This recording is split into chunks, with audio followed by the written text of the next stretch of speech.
Welcome students, class 10th के first flight book के poetry section के मोस्ट इंपोर्टेंट क्वेश्चंस में आपका स्वागत है। आप इन क्वेश्चंस के आंसर्स को जरूर पढ़ के जाएं। हमने मैट्रिक्स हिसाब से तैयार किया है। कोई सा भी क्वेश्चन आपसे पूछा जाए इन पोइट्री में से आप शानदार आंसर लिख कर आएंगे। आइए देखते हैं जो हमने आपके मैटर लिया है। जैसे हमने पहला क्वेश्चन आपके डस्ट ऑफ स्नो पोएम से लिया है। क्वेश्चन है, how was the mood off the poet before and after the falling of snow dust, यानी कि जो बर्फ की धूल गिरी उसके पहले और बाद में कवि का मूड कैसा था।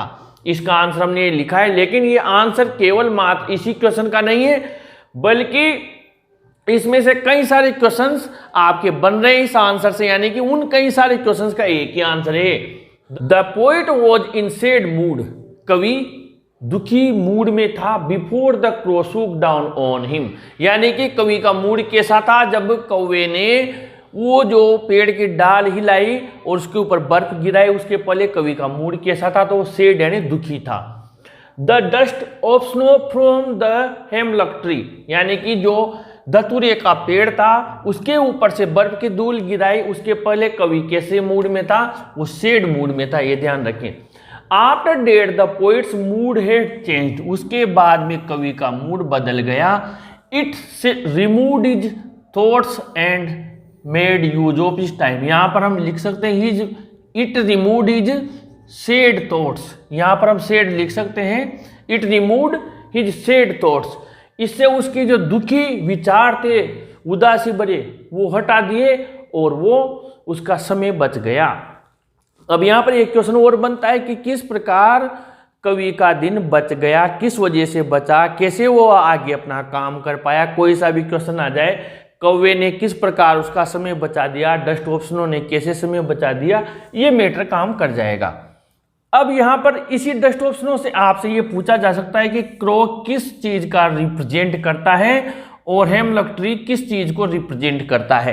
ये भी मोस्ट इंपॉर्टेंट चीज है, इसको मैंने अलग से लिखा है तो आप लिख सकते हैं the crow represents dark and सोरो साइड्स ऑफ नेचर, यानी कि जो कौवा है वो प्रकृति के दुख और अंधकार भरे जो साइड है उसको प्रतिनिधित्व करता है।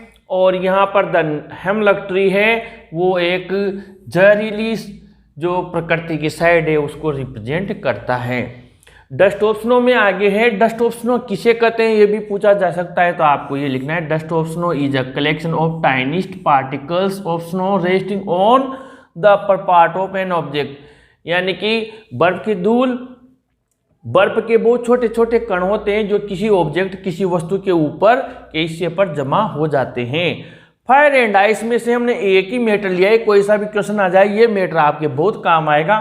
According to the poet there are two opinions about the end of the world, यानी कि कवि के अनुसार वहां पर दो तरह के लोग हैं जो संसार को सोचते हैं कि इसका समापन कैसे होगा, इसका खत्म ये कैसे होगा संसार।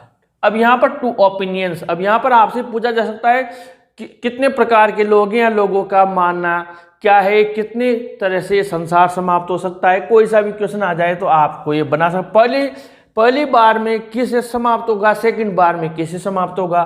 तो the first is fire which represents the unending desires of man. अब फायर किसे रिप्रेजेंट करती है वो भी इसमें आ गया। अग्नि प्रतिनिधित्व करती है असीम इच्छाएं, इंसान की असीमित इच्छाएं, और ये इच्छाएं इस संसार के पतन का कारण बनेगी। पहली बार ये सब संसार समाप्त होगा तो आग की वजह से होगा, और आग किसे बताया है कवि ने, मानव की उन असीमित इच्छाओं को। Second, the second is ice, दूसरा क्या है बर्फ, जिसे कवि ने क्या माना है, बर्फ को नफरत, नफरत यानी कि आइस किसे रिप्रेजेंट करती है, नफरत को। हेटर्ड फोर्सेस, नफरत की वजह से फोर्सेस द अदर पर्सन, दूसरे व्यक्ति को दूर कर देती है। Driving the life out of a relationship, यानी कि जो संबंध होते हैं उनकी मिठास को समाप्त कर देती है। अब हम आ गए a tiger in the zoo में। The tiger in the zoo locked in the concrete cell is sad restless and in a silent anger.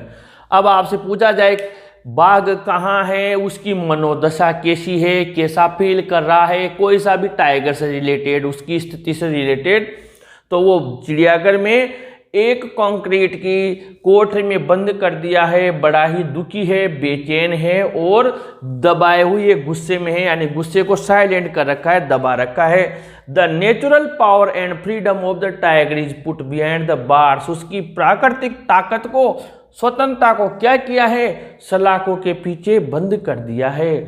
The tiger, अब रात में टाइगर की क्या स्थिति होती है, रात के बारे में कोई क्वेश्चन पूछा जाए, रात में टाइगर किस कंडीशन में होता है, तो the tiger looks at the stars in the sky, यानी कि आसमान में रात में तारों को देखता है। ही lessons the noise of the patrolling cars, वहां से गश्त करने वाली कारें निकलती है, उनको सुनता है।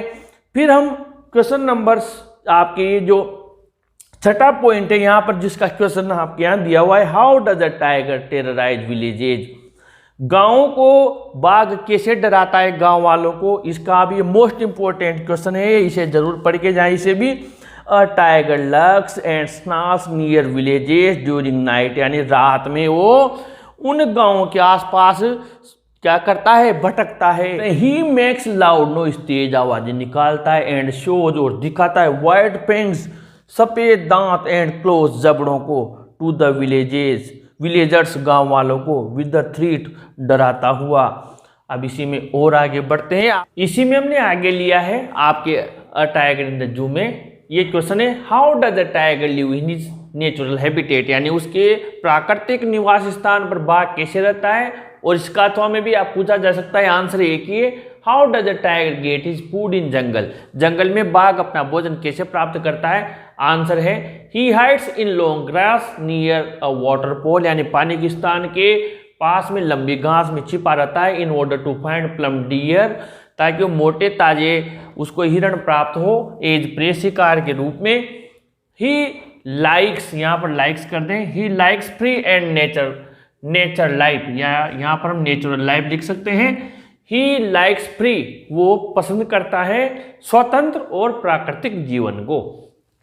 अब यहाँ पर हमने आपके लिया है how to tell wild animals poem से, ये हमने आपको एक शॉर्टकट तरीका समझाया है कि अलग अलग जानवरों के केवल मात्र उनमें आने वाली एक दो पहचाने लिखकर पूरा आंसर का मैंने आपको तरीका बताया, उससे आप एक आंसर याद करेंगे और वो दो तीन पहचाने उस जानवर की लिखेंगे, आपका काम हो जाएगा।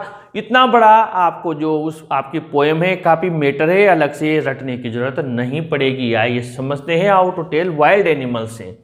द पोइट सजेस्ट, यहाँ पर द पोइट सजेस्ट लिखेंगे, द पोइट सजेस्ट डेट, कवि हमें सुझाव देता है कि वी कैन आइडेंटिफाई, अब एशियन लोयन है पहला, हम एशियन लोयन को कैसे पहचानेंगे, तो ये जो लाइन है ये हमने कॉमन ले ली है, यानी कि कवि हमें सुझाव देता है, सब में लिखनी है जो जो पहचानने वाले जानवर हैं।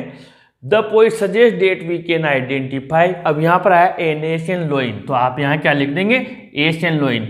कवि हमें सुझाव देता है कि हम एक एशियाई शेर को, यहाँ पर मान लीजिए हमने लिख दिया एशियन लोइन, इस जगह पर आपने लिख दिया एशियन लोइन को, आप कैसे पहचानेंगे, इफ वी सी, यदि हम देखते हैं कॉमन चल रही है जो जानवर आए वो लिख दें। अब एशियन लोइन की पहचान लिख देंगे, large and tawny beast with very aggressive and fiery look, एक बड़ा सा और भूरे कलर का बड़ा जंगली जानवर हमें दिखता है जो कि काफ़ी आक्रामक है और अग्रेसिव है और वो भयानक है और हमारी तरफ बढ़ रहा है, तो हमें पहचान लेना चाहिए कि ये क्या है, और यहाँ भी आप लिख दें एशियन लोइन।